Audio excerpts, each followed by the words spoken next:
mais fortemente com alguém, ela deixava o pobre coitado à mercê de um homem conhecido por sua devassidão e por sua especialização em torturas sádicas.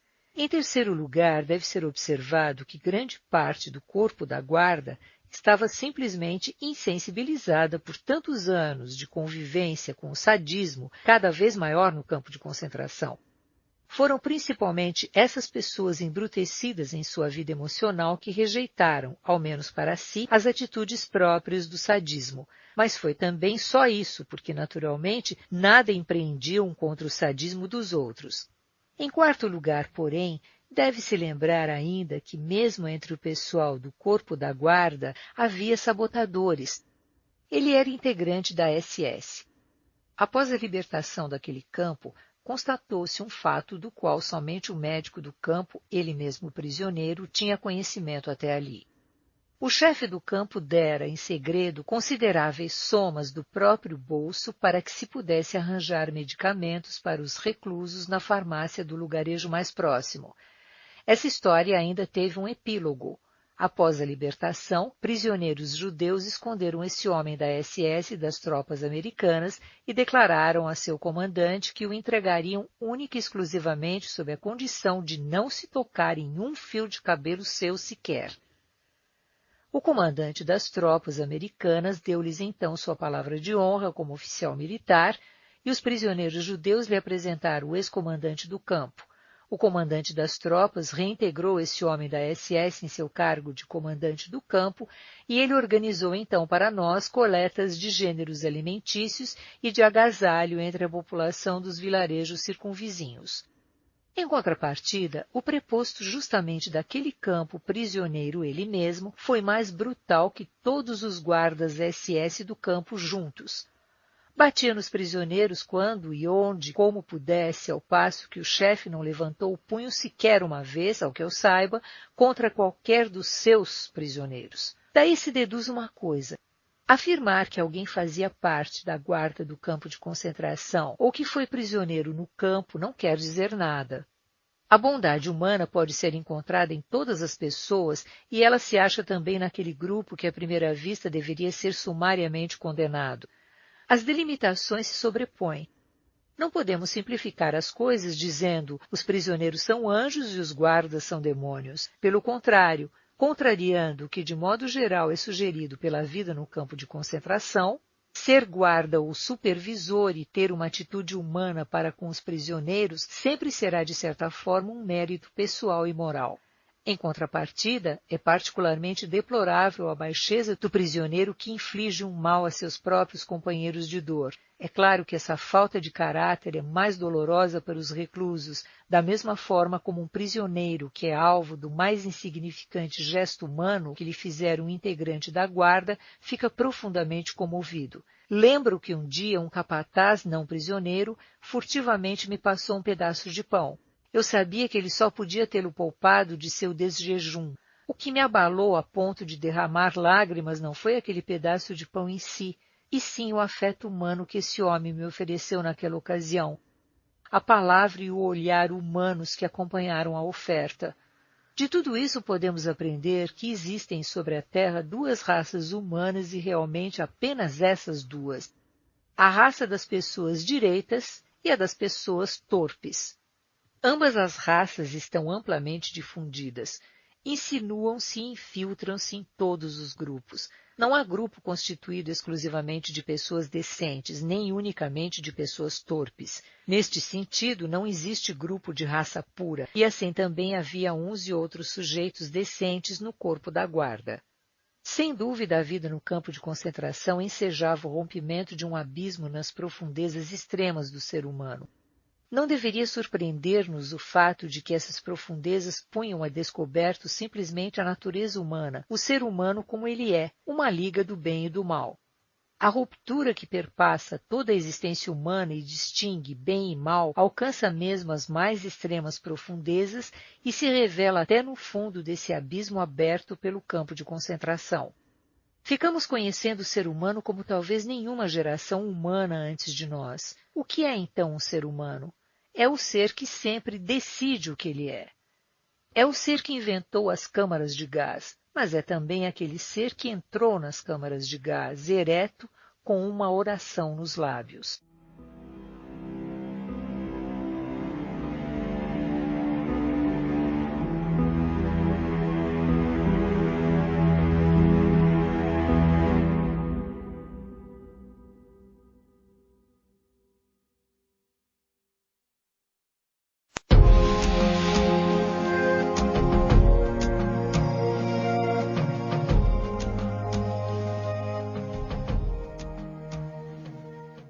A terceira fase, após a libertação.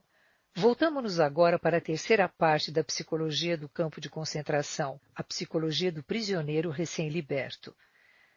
Dada a natureza do assunto, a descrição da experiência de libertação já não poderá ser impessoal. Começamos por aquele ponto em nosso relato em que, após dias da mais intensa expectativa, tremulava certa manhã a bandeira branca no portão do campo. Essa altíssima tensão psíquica foi sucedida por uma distensão interior total. Quem pensa que nossa alegria foi geral está redondamente enganado. O que realmente aconteceu? Os companheiros arrastam-se a passos lentos em direção ao portão do campo. As pernas mal e mal os sustentam, olham timidamente em volta, cada qual encara o outro com uma pergunta nos olhos. Dão os primeiros passos temerosos para fora do campo de concentração. Desta feita não se ouve nenhuma voz de comando, ninguém tenta esquivar-se de um soco ou pontapé. Ah, não, desta vez os guardas oferecem cigarros. A gente não os reconhece de saída, pois entremente se apressaram em vestir-se à paisana. Vamos andando devagar, seguindo pela estrada de acesso. Nossas pernas já começam a doer, ameaçando falhar em sua função. Vamos nos arrastando, queremos ver pela primeira vez os arredores do campo de concentração, ou melhor, vê-los pela primeira vez como pessoas livres. Damos os primeiros passos em direção à natureza e entramos para a liberdade. Para a liberdade, vamos dizendo, e o repetimos várias vezes em pensamento, mas simplesmente não se consegue apreendê-lo. Em tantos anos de sonhos e de saudades, o termo liberdade ficara muito gasto.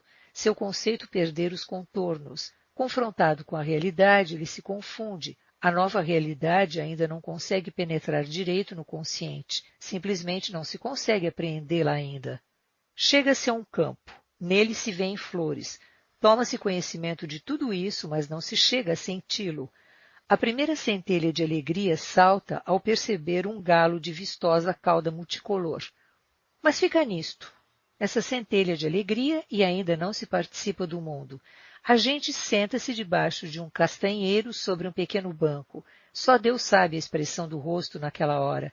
Em todo caso, o mundo continua sem nos causar impressão.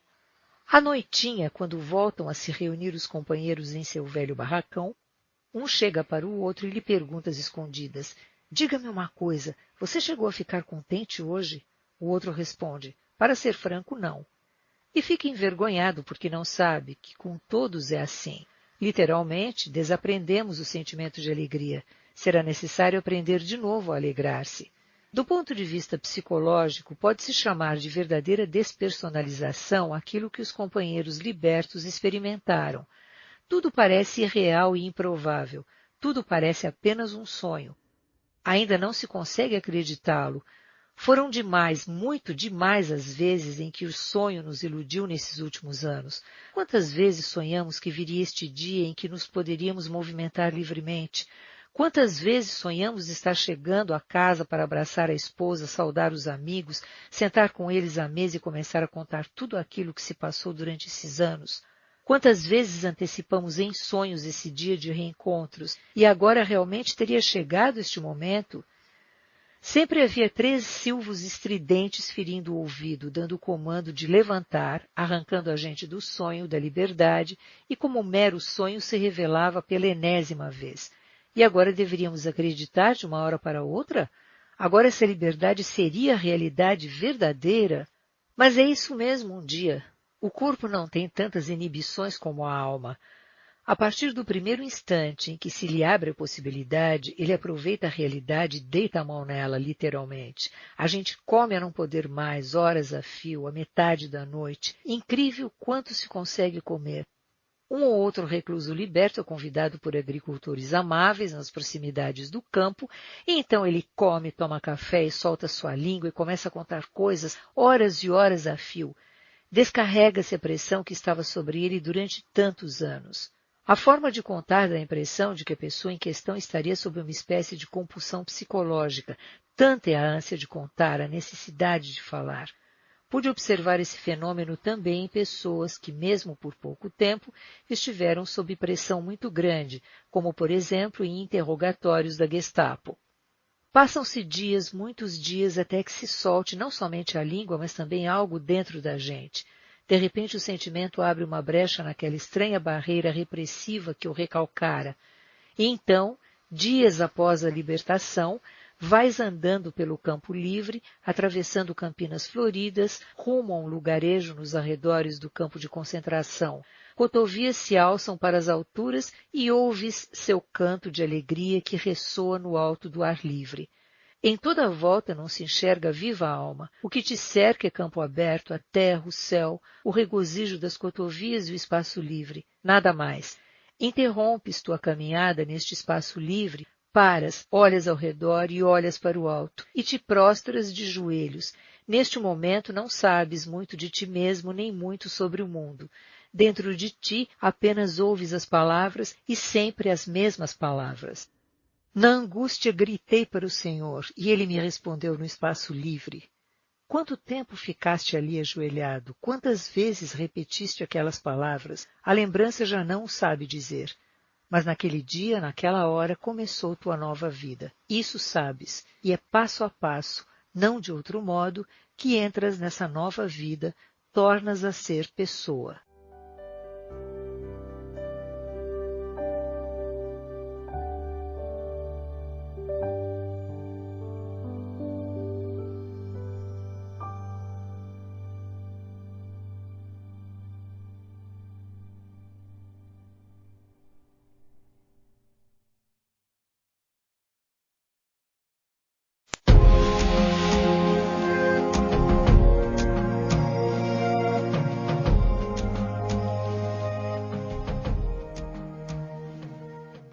O alívio da tensão.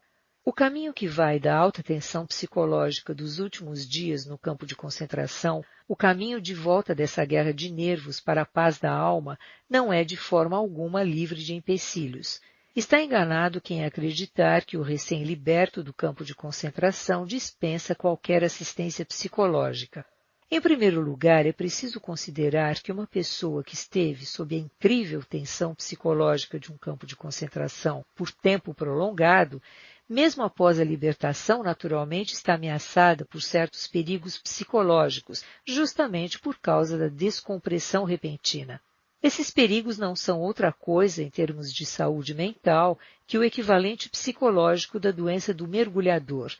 Assim como o trabalhador submerso corre perigo de ordem fisiológica caso abandone repentinamente a câmara de mergulho, onde ele se encontra sob enorme pressão atmosférica, da mesma forma, a pessoa subitamente aliviada de enorme pressão psicológica poderá ser prejudicada em sua saúde espiritual e mental. Principalmente no caso de pessoas com natureza mais primitiva, podia-se observar muitas delas, durante essa fase psicológica, que em sua atitude psíquica continuavam a viver sob a condição do poder e da violência. Só que, uma vez libertas, agora pensavam ser sua vez de usar o poder e a liberdade de forma arbitrária, desenfreada e irrefletida. Para essas pessoas primitivas, nada mudou a não ser o sinal de negativo para positivo. Se antes eram objetos do poder, da violência, da arbitrariedade, da injustiça, essas pessoas agora viravam sujeitos dentro das mesmas categorias. Ainda não se desprenderam daquilo por que passaram. Manifestam isso em detalhes aparentemente sem importância. Por exemplo, um companheiro e eu caminhamos reto, cruzando os campos em direção à prisão da qual há pouco fomos libertados. De repente, nos vemos diante de uma lavoura recém-germinada. Automaticamente quero desviar dela. Ele, entretanto, me pega pelo braço e me impele reto em frente. Balbuciei algo de que não se deve pisar a brotadura. Aí ele se exalta. Com um olhar ameaçador, grita: "O quê? E o que fizeram conosco? Liquidaram minha mulher e meu filho na câmara de gás, isto para não falar do resto, e tu queres proibir que eu esmague uns talos de aveia?" Somente aos poucos se consegue levar essas pessoas a reencontrar a verdade tão trivial de que ninguém tem o direito de praticar injustiça, nem mesmo aquele que sofreu injustiça. Precisamos trabalhar no sentido de levar essas pessoas ao reencontro dessa verdade, pois a inversão dela facilmente poderia trazer consequências piores do que a perda de alguns milhares de grãos de aveia para um agricultor desconhecido. Pois ainda vejo à minha frente aquele companheiro do nosso campo que arregaçou a manga e com a direita em riste debaixo do meu nariz gritou na minha cara: "Podem decepar esta mão se eu não a manchar de sangue no dia em que chegar em casa." E quero enfatizar que o homem que disse isso em si não era um sujeito ruim. Sempre foi no campo de concentração e depois o melhor dos companheiros. Além da deformação que ameaça a pessoa repentinamente liberta da pressão psicológica, ainda existem duas outras experiências fundamentais que podem colocá-la em perigo, prejudicá-la e deformá-la do ponto de vista caracterológico. São a amargura e a decepção da pessoa que, livre, volta à sua vida antiga. A amargura é provocada por experiências diversas nos contatos com outras pessoas no antigo ambiente de vida de quem sai do campo de concentração. Ao voltar para casa, ela constata que muitos não reagem de outra forma do que simplesmente encolhendo os ombros ou dando de si frases baratas. Em vista disso, não raro, ela é tomada de amargura, surgindo dentro de si a pergunta de para que teria sofrido tudo aquilo. Não ouvindo outra coisa a não ser as costumeiras evasivas, nós não sabíamos de nada, ou nós também sofremos, ela fica se perguntando se isso é realmente tudo o que os outros lhe conseguem dizer. Algo diferente é a experiência fundamental da decepção. Neste caso, não se trata da revolta interior contra a superficialidade e inércia do coração da outra pessoa que faz a gente querer sumir deste mundo para não precisar ver nem ouvir mais nada. Na experiência da decepção, a pessoa sente-se à mercê do destino. Durante anos a fio, a pessoa acreditou ter chegado ao ponto mais baixo possível do sofrimento, mas constata agora que, de alguma forma, o sofrimento não tem fundo, que aparentemente não existe o ponto baixo absoluto e as coisas podem piorar cada vez mais, descer cada vez mais. Antes, ao tratarmos as tentativas de reerguer psicologicamente a pessoa que está no campo de concentração, dissemos que era preciso orientá-la para um alvo no futuro, lembrá-la sempre de novo que a vida estaria esperando por ela, que havia alguém esperando por ela. E depois? Depois acaba havendo um ou outro que precisa constatar que não há mais ninguém a esperar por ele. Ai daquele para quem não existe mais a razão das suas forças no campo de concentração, o ente querido. Ai daquele que experimenta na realidade aquele momento que sonhou 1000 vezes, e o momento vem diferente, completamente diferente do que for imaginado. A pessoa pega o bonde, vai até aquela casa que por anos a fio imaginava diante de si e aperta a campainha, bem assim como tanto desejar em 1000 sonhos. Mas quem abre a porta não é a pessoa que deveria abri-la, ela jamais voltará a lhe abrir a porta. Todos no campo de concentração sabíamos e dizíamos um ao outro: não há felicidade sobre a terra capaz de compensar nosso sofrimento. Não esperávamos felicidade. Não era isso que nos sustentava e conferia um sentido ao nosso sofrimento, ao nosso sacrifício e ao nosso morrer. E, contudo, não estávamos preparados para a infelicidade. Essa desilusão, que esperava grande parte dos prisioneiros, foi, para muitos deles, uma experiência difícil de superar. E era difícil mesmo para um psicoterapeuta enfrentá-la no tratamento do paciente. Essa observação, no entanto, não deveria desanimar o psicoterapeuta. Ao contrário, a dificuldade deve resultar em estímulo, pois constitui desafio e tarefa. De uma forma ou de outra, para cada um dos libertos chegará o dia em que, contemplando em retrospecto a experiência do campo de concentração, terá uma estranha sensação. Ele mesmo não conseguirá mais entender como foi capaz de suportar tudo aquilo que lhe foi exigido no campo de concentração. E se houve um dia em sua vida em que a liberdade lhe parecia um lindo sonho, virá também o dia em que toda a experiência sofrida no campo de concentração lhe parecerá um mero pesadelo. Essa experiência do libertado, porém, é coroada pelo maravilhoso sentimento de que nada mais precisa temer neste mundo depois de tudo o que sofreu, a não ser seu Deus.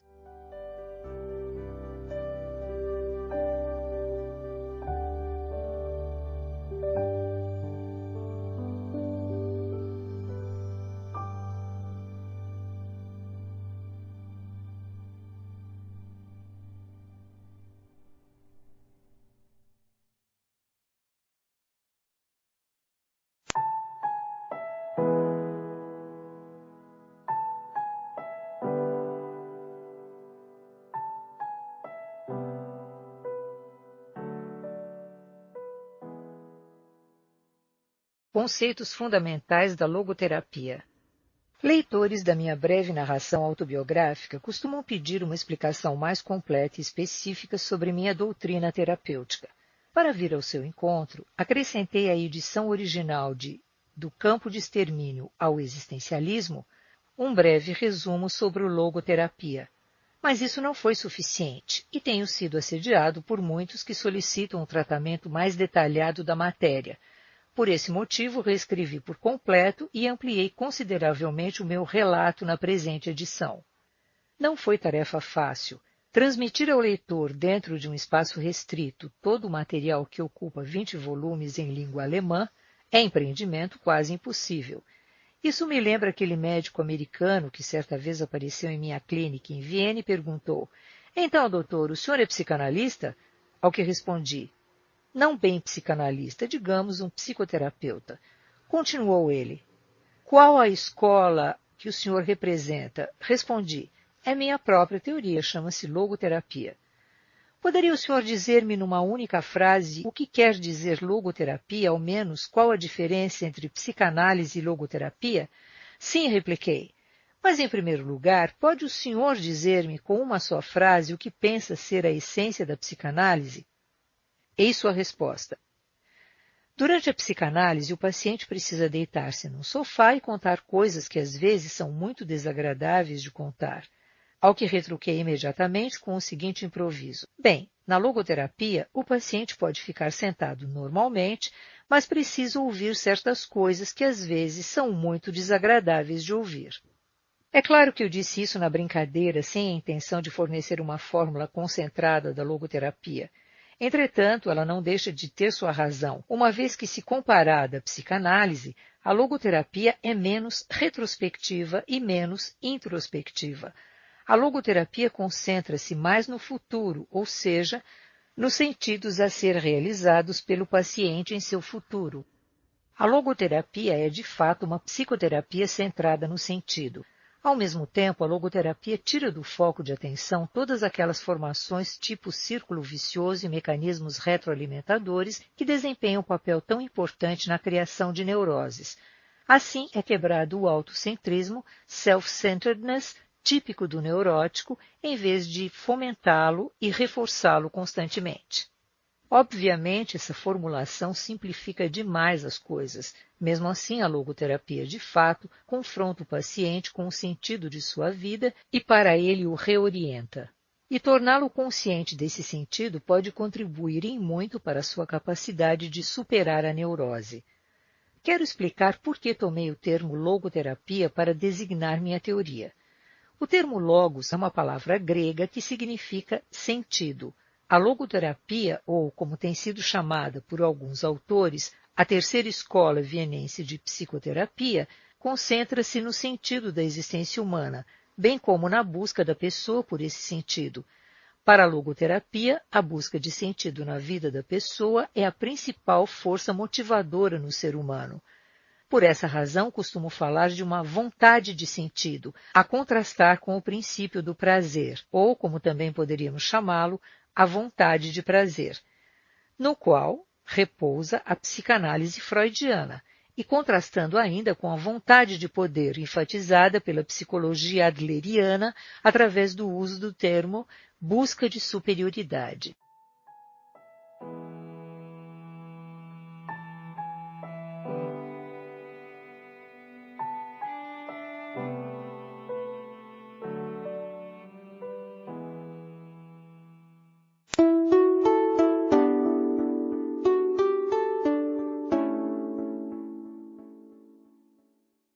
A vontade de sentido. A busca do indivíduo por um sentido é a motivação primária em sua vida, e não uma racionalização secundária de impulsos instintivos. Esse sentido é exclusivo e específico, uma vez que precisa e pode ser cumprido somente por aquela determinada pessoa. Somente então esse sentido assume uma importância que satisfará sua própria vontade de sentido.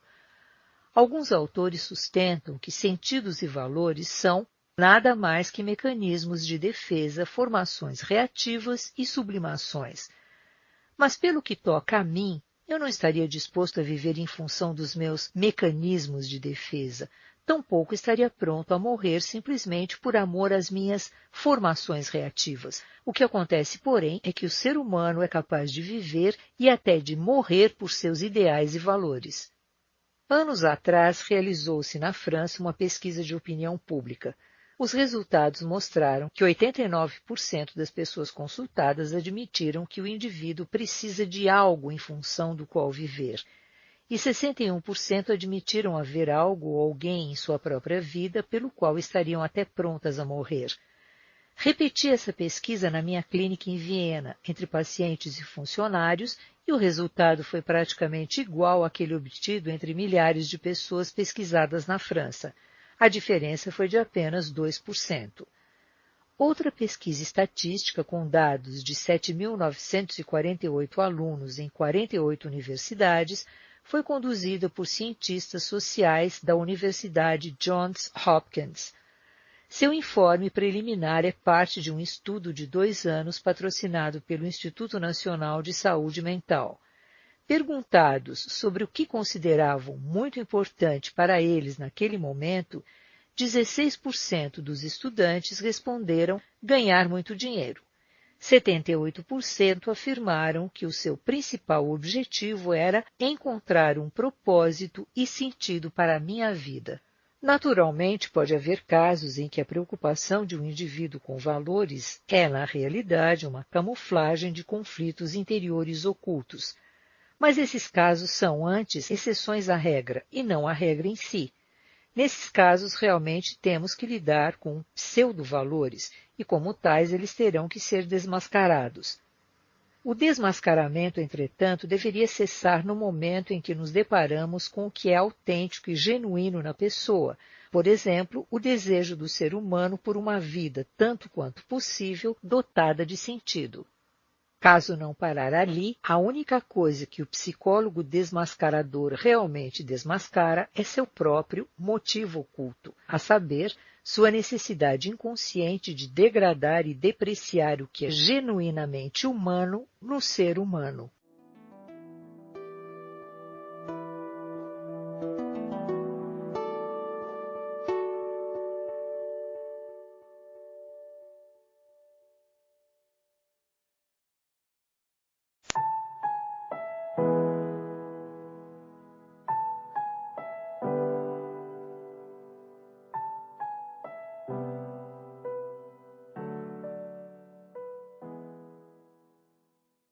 Frustração existencial. A vontade de sentido pode ser frustrada. Nesse caso, a logoterapia fala de frustração existencial. O termo existencial pode ser usado de 3 maneiras, referindo-se a 1. Existência em si mesma, isto é, ao modo especificamente humano de ser. 2. Ao sentido da existência. 3. A busca por um sentido concreto na existência pessoal, ou seja, a vontade de sentido. Frustração existencial pode resultar em neuroses. Para esse tipo de neurose, a logoterapia cunhou o termo neuroses noogênicas, a contrastar com as neuroses na significação habitual da palavra, isto é, as neuroses psicogênicas. As neuroses noogênicas têm sua origem não na dimensão psicológica, mas antes na dimensão noológica, do termo grego nous, que significa mente, na dimensão noológica da existência humana. Esse é outro conceito logoterapêutico que designa qualquer coisa pertinente à dimensão especificamente humana.